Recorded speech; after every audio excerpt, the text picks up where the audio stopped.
Even the best detectives get stuck during their cases. The alibis are overlapping, the witnesses are contradicting themselves, and the medical evidence isn't making anything clearer. As readers of whodunits, as confused as our sleuths, it's hard not to think about how much easier everything would be if the victim could just tell us what happened, if the dead could speak to the living. At the same time as detective fiction was booming in popularity in the early 20th century, so were ideas that death was not the end. Spiritualism, a term which encompasses a set of beliefs and techniques that are to do with making contact with those who have passed on beyond this mortal plane, was also rapidly attracting fans in the 1880s and 90s, and the advent of the First World War only increased the number of grieving relations looking for solace in this way. Although the traditional rules of Golden Age detective fiction prohibit the inclusion of supernatural plot devices, many authors, including Agatha Christie, Dorothy L. Sayers, Gladys Mitchell and more, made use of seances, mediums and spirits in their work. On the surface, applying logical deduction and listening to the whisperings of wayward spirits seem to be two completely different things. But they are intertwined in the detective fiction of this period in some fascinating ways. Perhaps the detective and the medium have more in common than the likes of Hercule Poirot would like to admit. Today, we're going to let the dead speak.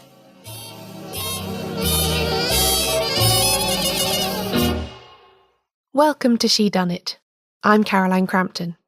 Today we're going to learn more about the rapid growth in the popularity of spiritualism in Britain in the 1880s and 90s, the way the First World War turbocharged the public's demand for seances, and the impact that all of this had on Golden Age detective fiction.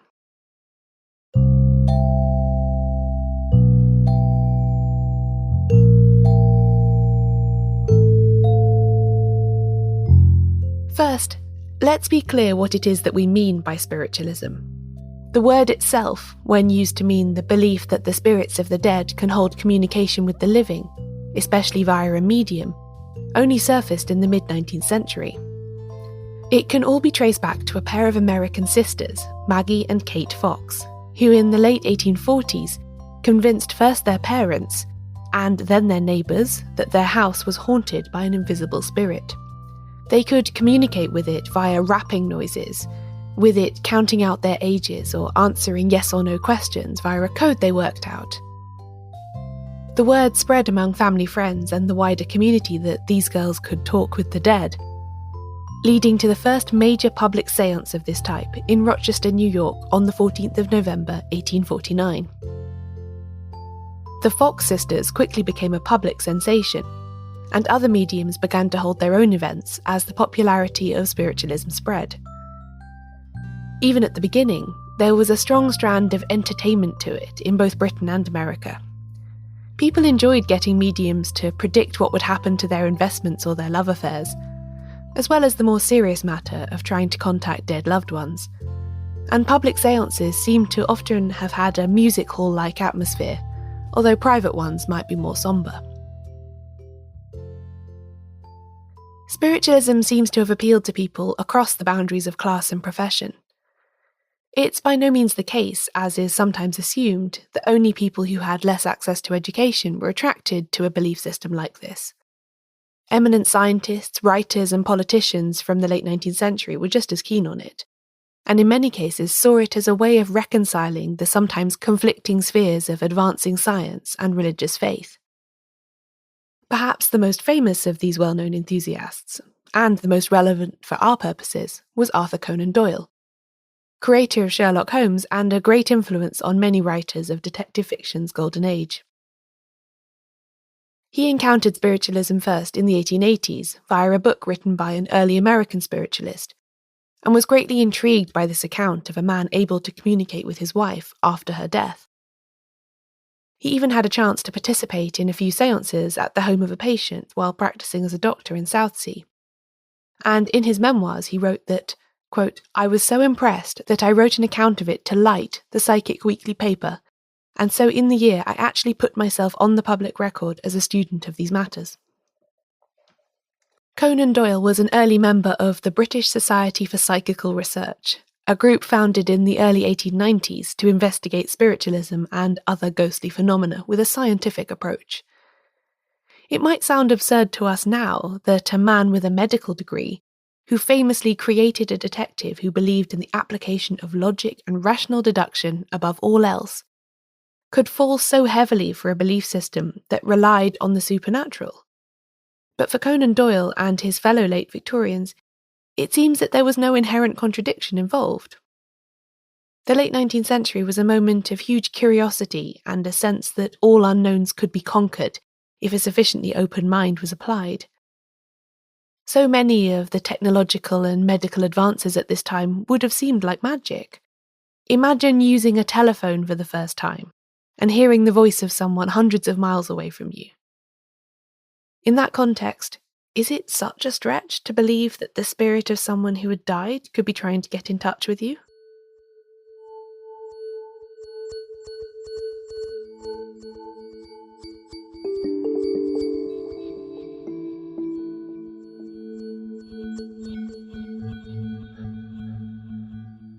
The First World War was devastating for Conan Doyle, as it was for millions of others around the world.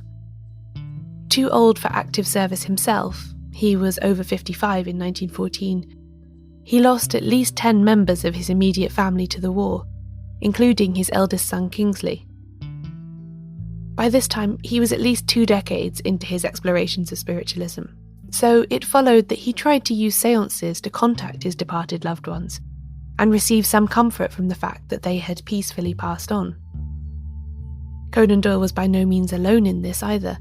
In 1914, there were 145 societies affiliated to the Spiritualists' National Union in Britain.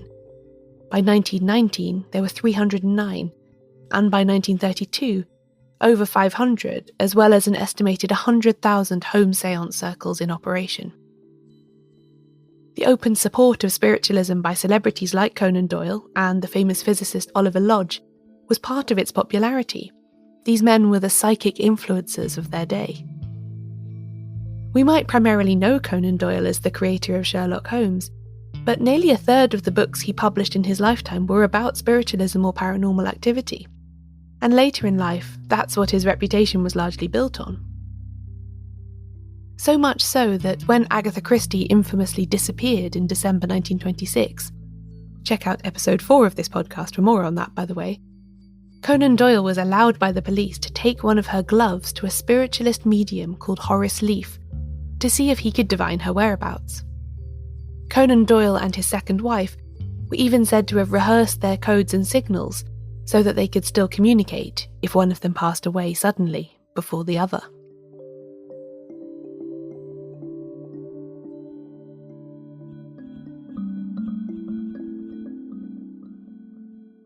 It's not hard at all to understand why the war caused increased interest in spiritualism.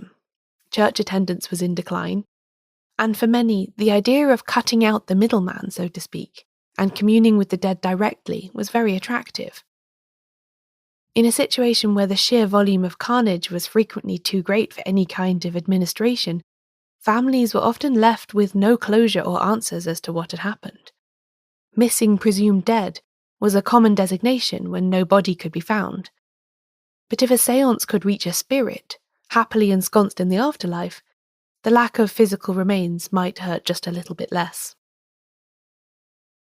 All of which is to say, the tenets and tropes of spiritualism were very widely known and understood in the time that the great detective novelists of the 1920s and 30s were working. In its purest and most sincere form, spiritualism has a lot in common with the aims of your average sleuth, seeking as it does to give a voice to the dead and vindicate their narrative. But inevitably for such a popular belief system and activity, spiritualism became a vehicle via which charlatans and fraudsters on the take could exploit the vulnerable. And as such, it's a very useful plot device when it comes to crime. Plus, even if the rules don't technically allow it, the addition of a spooky frisson can do wonders for a whodunit. And there'll be more on that after the break.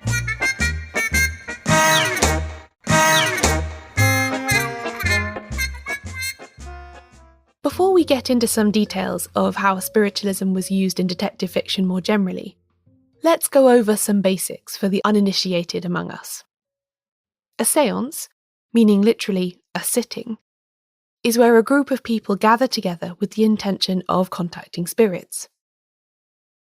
A medium is someone with a particular sensitivity to this phenomena, who can contact a so-called spirit guide and ask them in turn to connect with the particular dead individuals those in the room wish to converse with.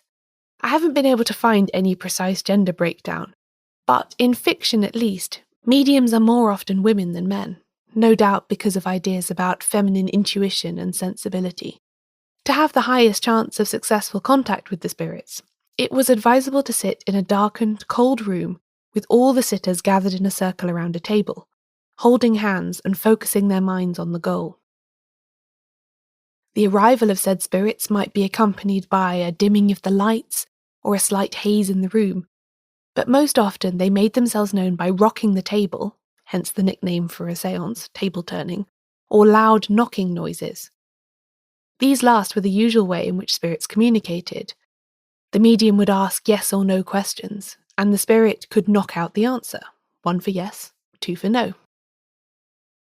In some cases, the more long-winded alphabet technique was used, where 1 rap signifies A, 2B, 3C, and so on. This is how names would be spelt out, so that the sitters could be sure that it was their own loved one who was now present in spirit form.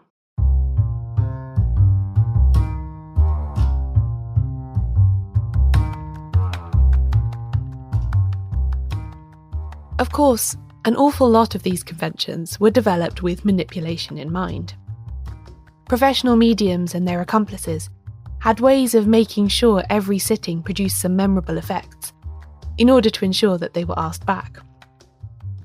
Even the Fox sisters, whose ghostly rappings had begun the whole spiritualist movement, eventually admitted late in life that it had all been done by cracking their joints, especially in the feet, an art which required much practice and muscle strengthening exercises to do consistently. The confession was recanted again a year later, but the damage had been done.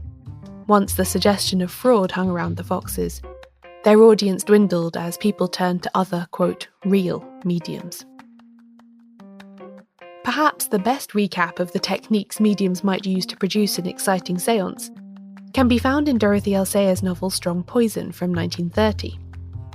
I've mentioned this book a few times in different Shedunnit episodes. It's a particular favourite of mine and has plenty of different themes. But for our purposes today, let's focus on the character of Miss Climpson, who is a middle-aged woman employed by Principal Sleuth Lord Peter Wimsey to undertake inquiries that are too, quote, delicate for a man to involve himself in. In the scenes we're interested in today, Miss Climpson is on a mission to discover a concealed will in the house of an incapacitated elderly invalid. And if she can't do it quickly, then an innocent person will hang for murder. She therefore, with many prickings of her extremely overactive conscience, resorts to underhand measures. The invalid's nurse, she quickly ascertains, is very interested in spiritualism.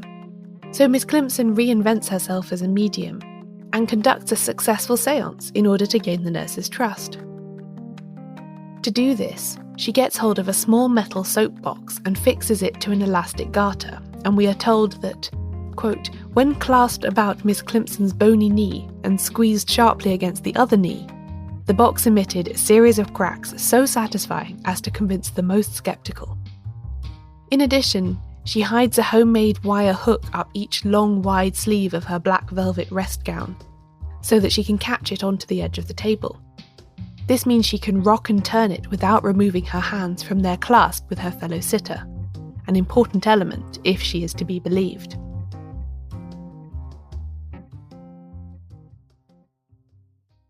A séance like this, where the reader is in on the plot from the start, is a popular trope among detective novelists. A sleuth can use a belief in spiritualism among their suspects or witnesses to break through stubbornness or a resolve to conceal vital clues. People who even half believe that a spirit might manifest are vulnerable to suggestion. Agatha Christie memorably has Hercule Poirot do this at the denouement of 1932's Peril at End House. It's one of my favourite endings of hers, and don't worry, I'm not going to spoil it here. Mostly because the oh-so-rational detective momentarily abandons the order and method of his little grey cells, and instead indulges in a bit of parlour theatre in order to prove his culprit's guilt once and for all.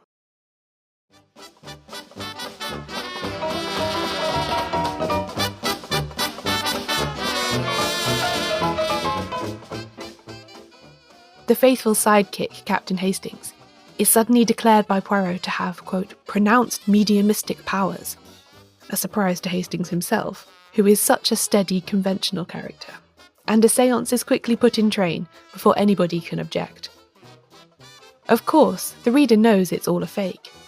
The way Christie writes about it makes it clear the characters, other than Poirot and Hastings that is, believe it to be real, or at least that it's possible that it could be real. That's why it's such a powerful tactic, and it's testament to the huge and widespread popularity of spiritualism in the 1920s and 30s that it even would be so. Even if they weren't an active believer, everyone would know how to hold a séance.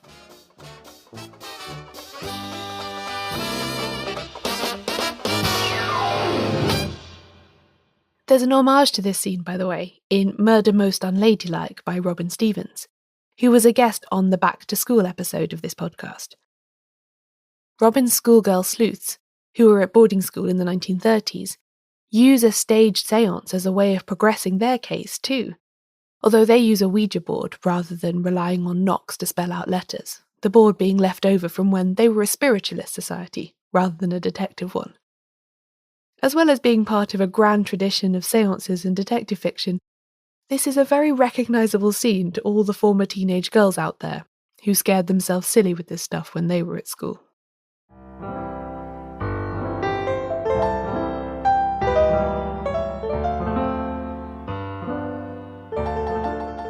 Authors also use the tropes of spiritualism in their fiction as a way of including elements of the supernatural without actually abandoning the puzzle-based format of the classic whodunit. There's a very dramatic and engaging example of this in John Dickson Carr's The Plague Court Murders from 1934, in which a family estate is supposedly haunted by the original owner, a hangman. A séance is to be held in the house to commune with this malevolent spirit, and a psychic and his medium are invited to run the show. Yet the psychic is found stabbed to death with a dagger owned by the deceased hangman, the body found in a small stone cottage with all doors and windows locked. The ground around the cottage is completely undisturbed, and all possible suspects were actually conducting the séance at the time of death, meaning that they were all holding hands. This is the first appearance of Dickson Carr's detective, the barrister Sir Henry Merivale, and he has to untangle all of this confusion. The story is venerated as a classic of the locked room genre, a so-called impossible crime. Here the sleuth must find a practical explanation for the murder rather than resort to the "it was a ghost" solution, banned by the traditional rules of detective fiction. The séance, of course, functions both as a way of introducing the ghostly atmosphere, but also as a more mundane plot device, keeping all the suspects together and supposedly giving them an alibi. There's something similar in Gladys Mitchell's When Last I Died from 1941 as well, with central sleuth Mrs. Bradley renting a house by the seaside that has a ghostly past, ostensibly because she wants to hold some séances. A diary is discovered in the house, and printed as part of the book, which seems to describe the events leading up to the murder of psychical researcher Tom Turney, written by his cousin Bella Foxley, great niece of the house's previous owner. As in Dickson Carr's story, Mrs. Bradley must sift through all the evidence and speak to all the witnesses she can find, in order to sort out the supernatural from the mundane and thus find the real truth of the case. In this novel, Mitchell is very clearly influenced by M.R. James, the hugely popular and influential author of classic ghost stories, who died in 1936. The spooky atmosphere of the house and the story Mrs. Bradley uncovers is extremely well drawn, with the added bonus of a murder case on top.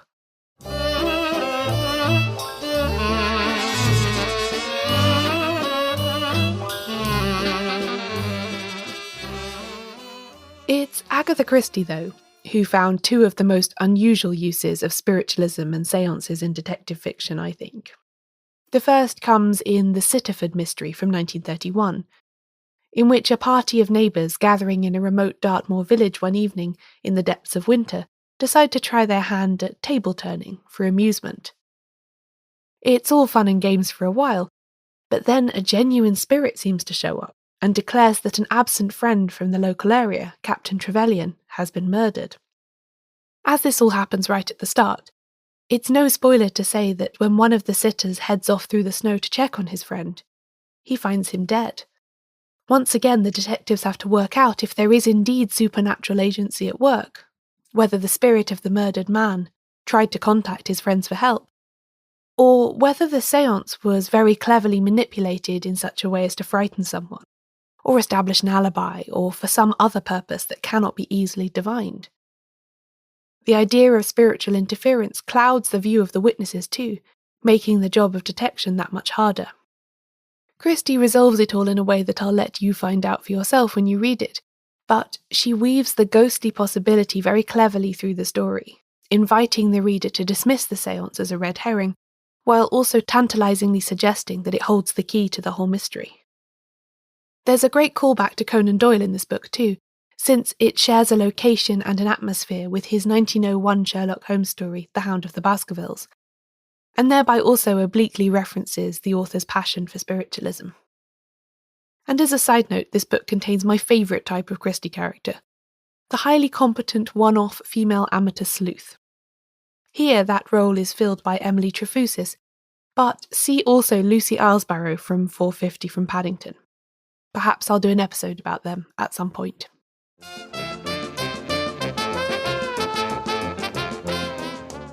My favourite Christie seance, though, is in 1937's Dumb Witness. Wealthy spinster Emily Arundel takes part in a seance on the day of her death, held by a pair of sisters from her village, the vegetarian and therefore very eccentric Miss Tripps. Emily isn't a fully signed-up believer in spiritualism, but her companions claim to have seen a mysterious luminous haze gathering around her as they sat together, which after her subsequent death from apparently natural causes, they interpret to be a foreshadowing of what was to come. Poirot, of course, takes nothing at face value, and once he's called in by a posthumous letter from Emily, he sets about examining everything in the harsh light of day. I won't say any more, except that this is another brilliant example of Christie playing with the reader's preconceptions about spiritualism. Is it real, or was it faked somehow? Does it even matter to the case? You'll have to read the book to find out. Christie was no spiritualist herself, but she and other novelists of the time had great fun playing on the reading public's knowledge and appreciation for the movement's techniques. As I've tried to outline here, there are so many different ways of incorporating a seance into a murder plot. Hopefully when you encounter them in your reading now, you'll have an idea of what to look out for.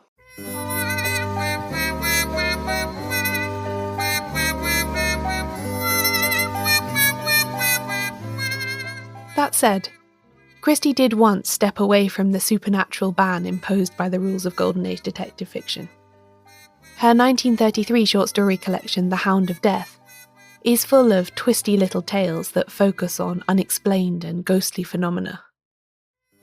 And there's one in there titled The Last Seance, in which a medium reluctantly agrees to sit for a desperate, grieving client one final time, with tragic results. After all of the times when she's baffled you and blindsided you with knockings and rappings, the sheer weird spookiness of this story really hits home.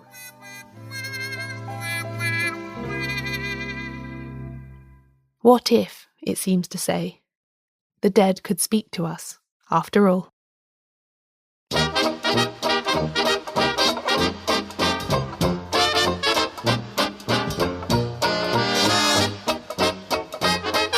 This episode of Shedunnit was written and narrated by me, Caroline Crampton. You can find out more about the podcast and everything it covers at shedunnitshow.com, where there are also transcripts of every episode. Shedunnit is edited by Euan MacAleece. Production assistance from Leandra Griffith. Member support for the Shedunnit Book Club from Connor McLoughlin. Thanks for listening. I'll be back soon with a new episode.